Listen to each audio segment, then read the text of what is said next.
Oh, hey there folks, it's Richard from Bikepacking Adventures. Welcome to the back of the van out on in a big adventure in the Yorkshire Dales. So stick around, don't go anywhere, it's going to be quite an adventure. So this is the setup and the steed that we're riding. It's the new Proof Digger gravel bike. And the setup to the last bikepacking adventure, which was the further east.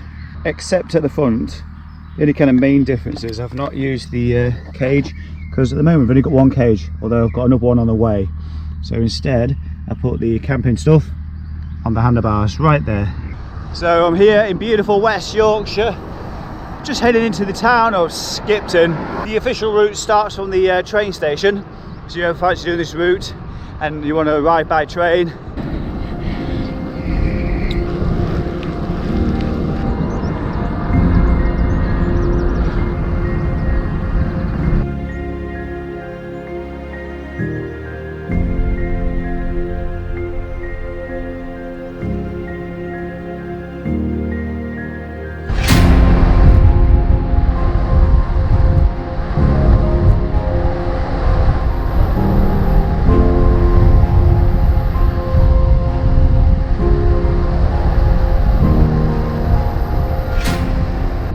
Well, before the descents, I like that first one.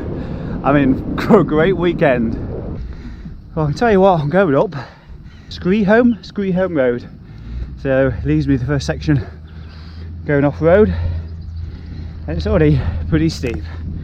I'll get a satisfying view when I get to the top.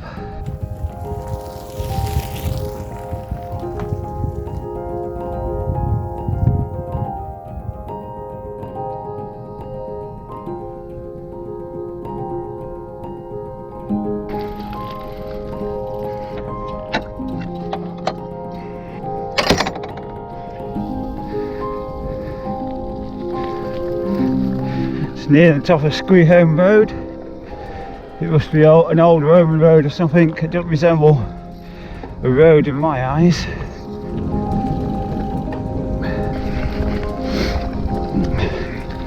It's a bit hike and bike on the descent so far. Got some big boulders and things. Kind of more of a mountain bike, I think. There's annoying presence of gates so far as well.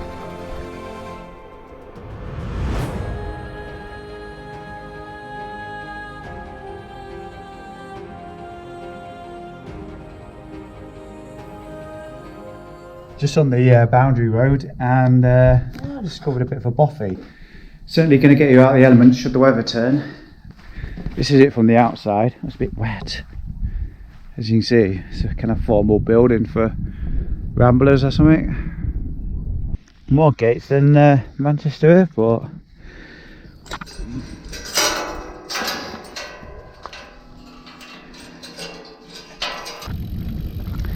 Tell you what, it's been very slow going, very mountain bike like. Little sections of a hiker bike which adding up massively, and more bloody gates. If I see any more gates I'm going to cry. Do you know what, this morning Bolton Abbey, 4 or 5 Portaloos, and I thought, right, I'm off for a number 2. Got there, guess what, zip ties around the lot. Absolutely ridiculous. All they've got to do is take the toilet paper out. Anybody who really gets caught out needing number 2 before the place opens will have their own toilet paper. Lucky for me, I just stand there now. On a positive note, do watch Josh from Keep Smiling Adventures. I've got a newfound admiration for what he does now. Does these kind of rides. I've been watching him for a while, and it's very good at filming them. Gets his drones out, and he'll go out riding from 4 o'clock in the morning or whatever, you know, first light basically, and then he'll wild camp as late as possible. He'll do about 80 miles, and I'm like thinking to myself, you've been riding all day, Josh, you've done 80 miles. Must be all that time taken up filming, going back and forth and getting the drone out and stuff, and then I'm starting to think it's the terrain. It takes forever to get anywhere. So well done, Josh. You think by the 5,000th gate I'd have got used to this.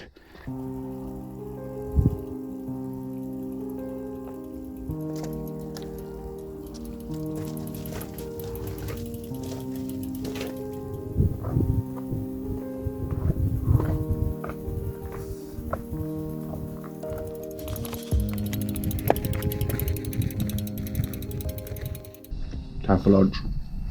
I'm just in a shit pen or pig, whatever it is, and I'm eating pork. Brought some of these with me. It's chicken actually. Nice though. Looks like pork, but it's chicken. Anyway, it's been fun up to this point. It's also been very laborious. Be nice to get back down to some civilization and dare I say it, road. Maybe it's me and maybe I'm a wuss, but I don't call this gravel. Bricks sticking up everywhere. Well, would you look at that? I don't know why you can tell on picture, but blue sky.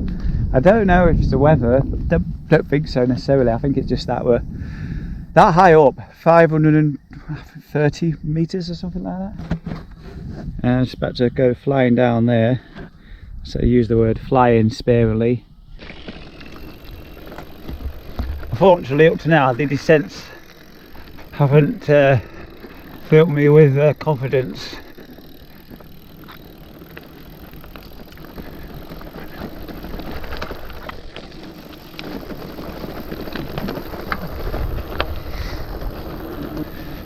Just get going, it's another gate. I can turn the camera around and show you what got to be the best view of the day, and it's best view of the day because it's been so cloudy all day, but look what's been revealed here. Wow, beautiful. Oh God. What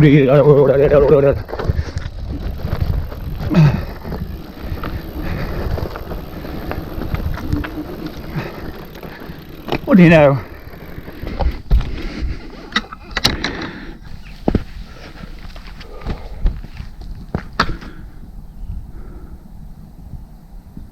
Oh, look at that. Feast of the eyes. Feast your eyes on that. I don't know if that's butter tubs. Could well be. It looks delicious though.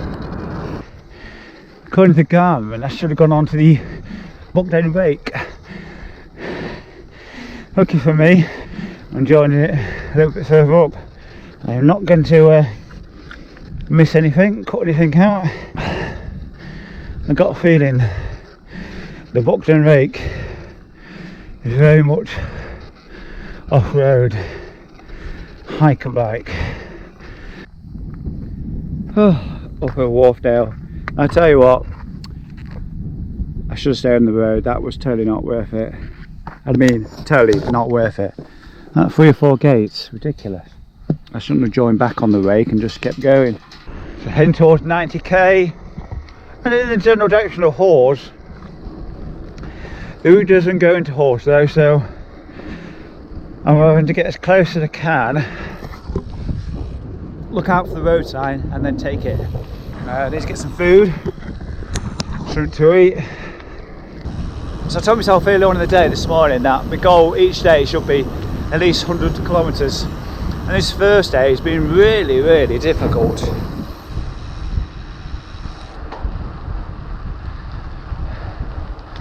Hopefully all 3 days aren't going to be as mountain bike as this. So I've had my tea. I had to go 5 miles out of the way to go get it though. Went to the pizza place, chicken kebab and chips. There was a Spar which closed at 6:30. Couldn't find any other shops or convenience stores or anything. Anyway, I'm going to leave it here, find myself a camp spot while there's still a bit of light left, and I'll see you bright and early in the morning.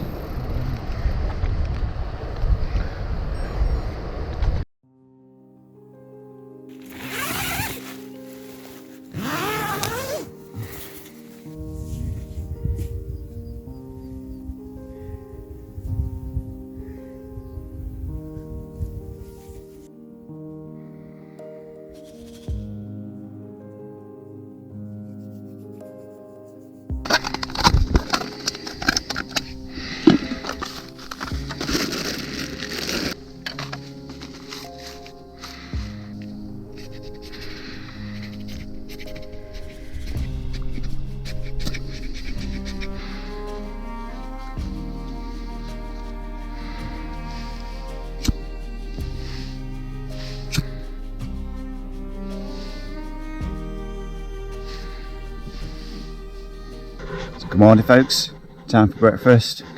Gonna boil some water in my little tin, have some porridge, cup of coffee, packed away, and then get going and enjoy another day. Hopefully I can get more mileage in today because it was just on 100 kilometres.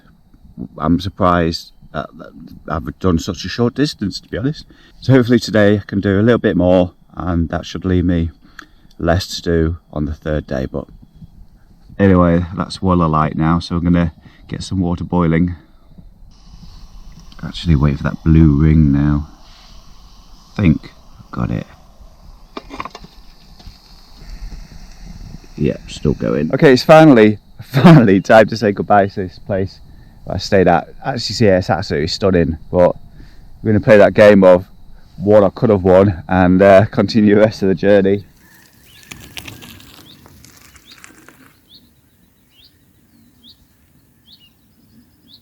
So this is it, I'm into day 2 of the Yorkshire Dales 300, and so far it's been really good, but I'm only about 5 kilometres in, if that.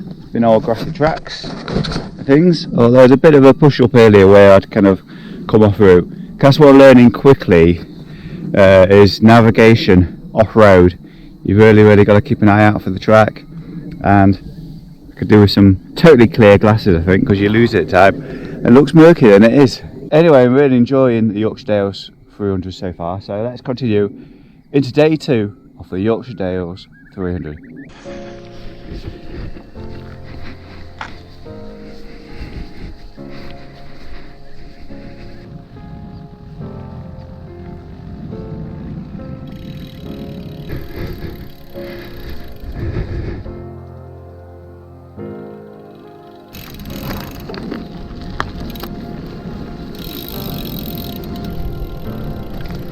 Gates.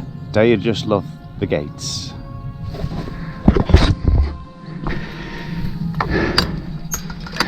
I haven't been very far, and this is only gate number 5. I'm going to be having nightmares about gates tonight. Honestly, too many gates. So 12 gates later, 12 kicks of the bag, 1 tent adjustment. We finally made it out of the Bolton estate.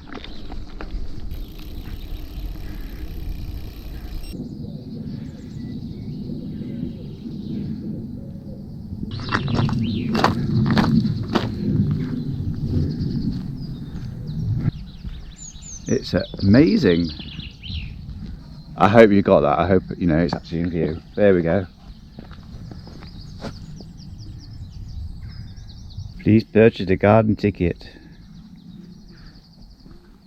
So obviously it's quite early in the season right now, so things are starting to bloom.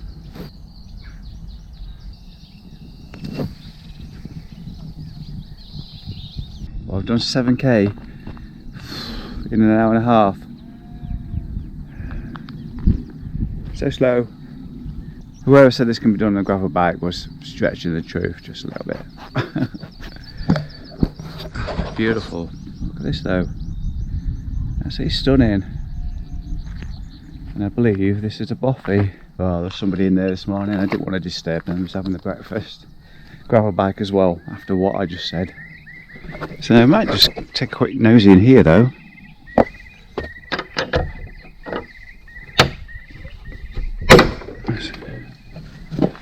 Oh, another little room. Wow. What we got going on here? Is that Steve Radcliffe or somebody? Oh, wine to look at. There's actually some in there. But the main bothy there, this is all part of the Bolton estate, by the way. The main place there. It's got a flushing toilet, got loads, massive table. I'm definitely pointing my compass this way at some point in the future.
Well, when all is said and done, I shall have a good idea whether I will be coming again. That Boffy was awesome. I want to visit there, I want to stay there in the future.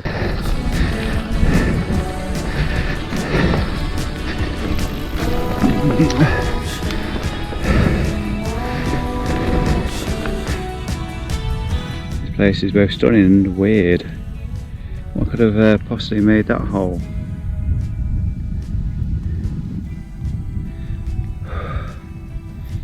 A flying saucer landed in there back in the 60s. That's what it is. Looks so peaceful. So quiet. Even the planes don't fly over here. Headed to some place called Ridden. Hopefully there's a shop there. Get some breakfast. I know on adventures such as these, you just got to keep on smiling. But I'm going to show you some of the stuff which, you know, is a struggle to smile. Right, anyway, things seem to be thinning out on the ground a bit now. The big boulders have gone. So I'm going to keep on pedalling. Well, I feel like I'm on the moon or the surface of Mars.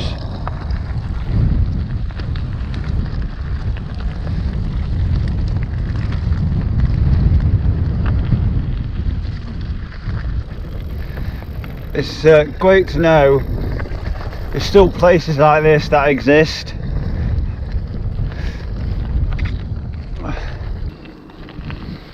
It's hard to express in words how good this section is making me feel right now. Amazing gravel, tailwind to die for, and the views are just, well, look for yourself.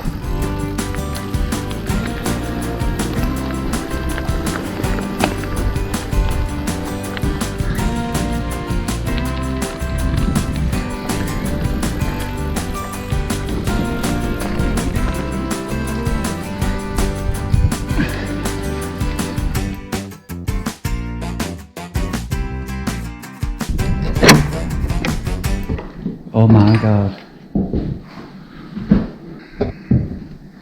This is well maintained, look. Hello.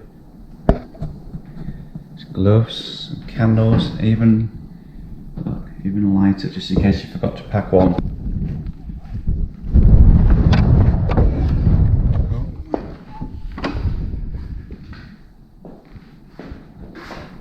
Wow.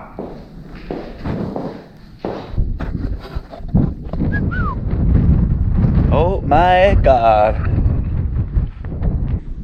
So practicality wise, this one is probably not the best. I mean, it's got an amazing view, but the other one had an own toilet and a stream for fresh water, so for me that wins out. But you know, if you do get caught in inclement weather, this is a saviour. So to respond directly to a comment, a recent video, I think it was from Phil, he suggested putting zip ties in the bar ends. Now that is something I do on the Sunday, in the tri bars, actually in the aero bars, but haven't done on this bike, and I wish I had done because I've just looked and they disappeared. But it fell off. Could do with some string right now. Losing my foot warmers, just shredded to pieces, so I was going to wrap some string around them.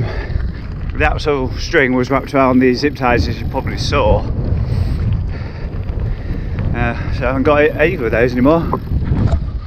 Never mind.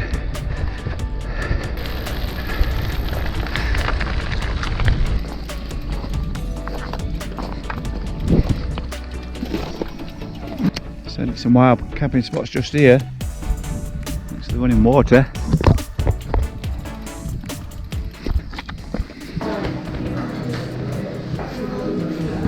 Outlaw triathlon, I know somebody would like one of those. I'm not sure he'd wear it though.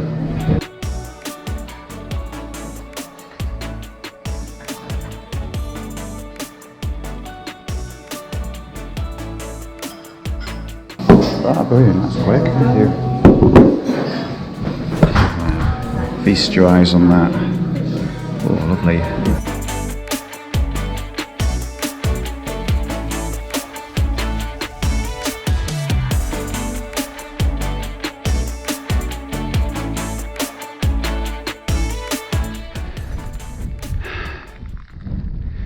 As American YouTuber Justin Klein would say, totally rideable.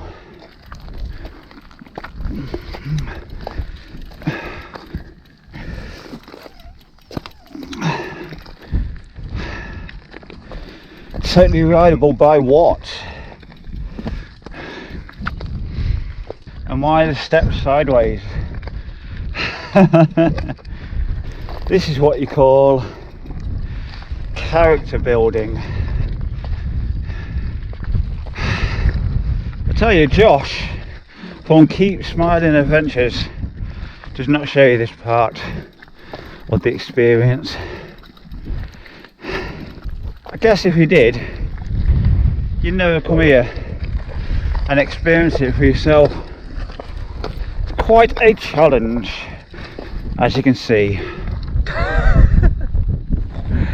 Oh, keep on smiling.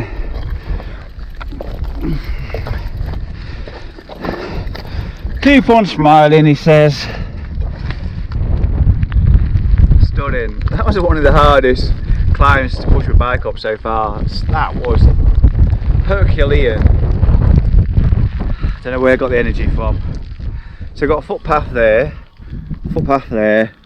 and then the chunky stuff where I've got to ride. Right in the middle of the picture there. Bit of a playground, this place. I tell you what, when somebody says there's no technical bits on your route, they're having a giraffe. Let's just have a look around this corner, see what's up ahead. Oh my god.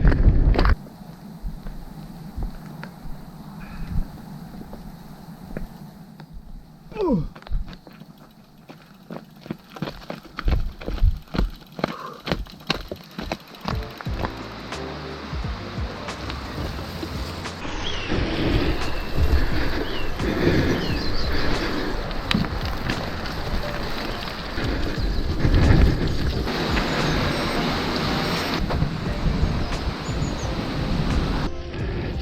Just riding alongside another long ago dried up riverbed. You can see a chimney from a bygone industrial age.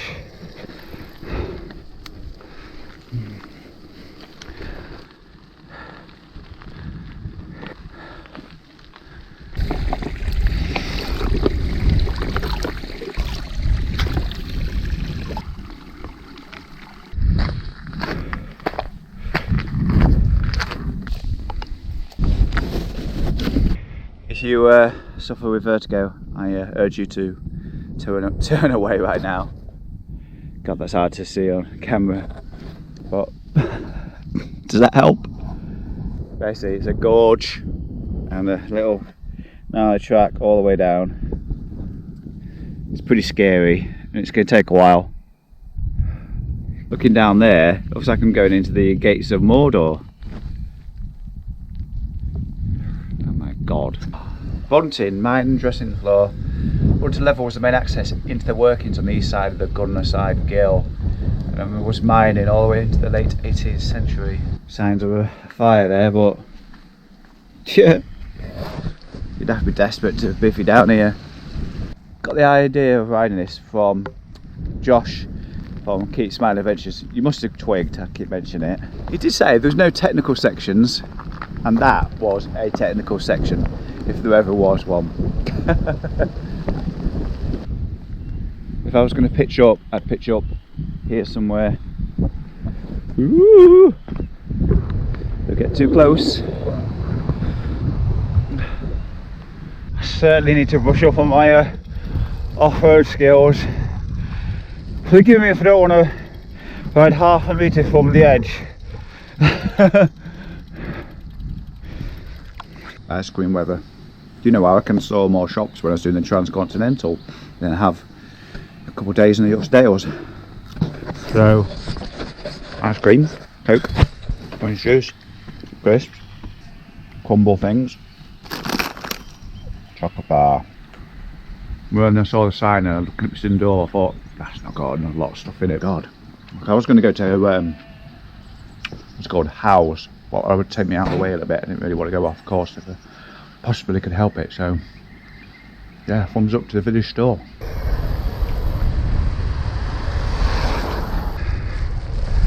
Oh, this is so much fun.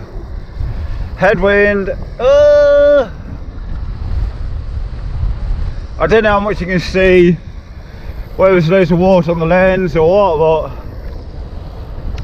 yeah, one of the best climbs for views there is here in Yorkshire. So this is where I'm going to diverge from the route a little bit. At the end of this road, the junction.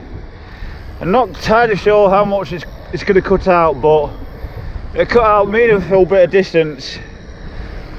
I should no doubt tell you 50 times already, kind of underbiked or undertired.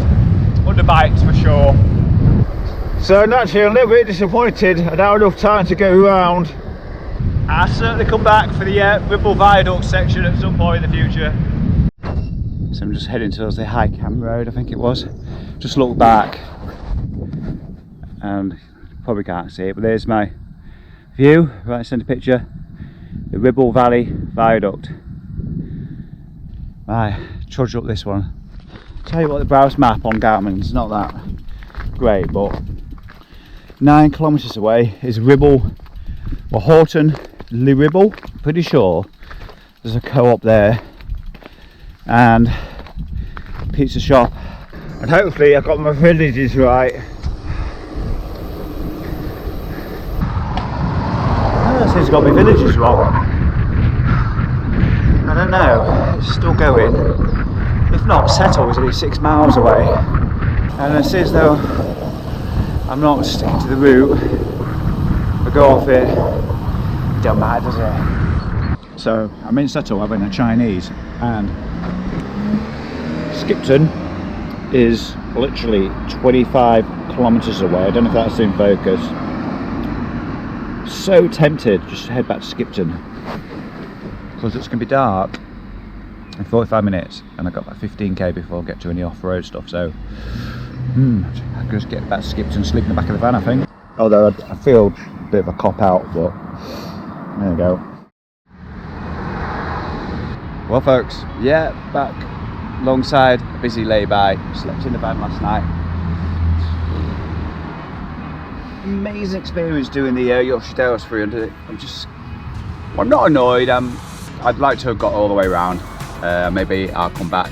The reason why I've bailed and cut short was I know today's bank holiday and I could have got through a good chunk of it. I've got a 600 kilometre Audax in Wales this next weekend, a few days after this video comes out. Let's take the opportunities to say a big thank you to Rob as well. You know who you are. The Sawyer water filter thing was, Rob gifted it to me, and it's finally even had the opportunity to take out the box, and I can't fault it. Just what it says on the tin really. That was a great addition to the setup, and I will be using that later on in the year on future bikepacking trips. Key takeaway for me is, and obviously I knew it's a lot slower riding off-road than it is on road. That's a no-brainer. But what we didn't expect was so much mountain bike and kind of technical sections. Pretty hairy and sketchy at times, that's for sure. Anyway, I'm probably going to do a follow-up to this video, my thoughts of this route in a bit more detail, but for now I do hope you've enjoyed this one, and if you're fancy riding it yourself, bring a mountain bike. Yeah, see you later, take care, bye bye.